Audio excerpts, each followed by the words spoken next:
ฟ้าต้องมาเจ็บซ้ำหัวใจปีนี้นั้น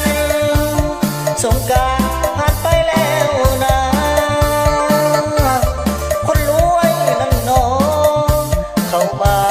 สู่ขอน้องไปอ้ายมีแต่หา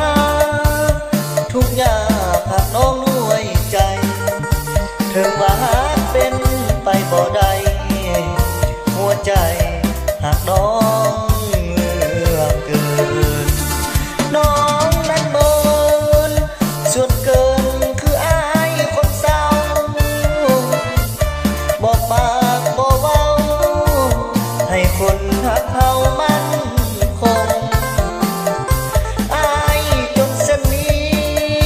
คนดีจริงลืมอายลงหากสักหน้า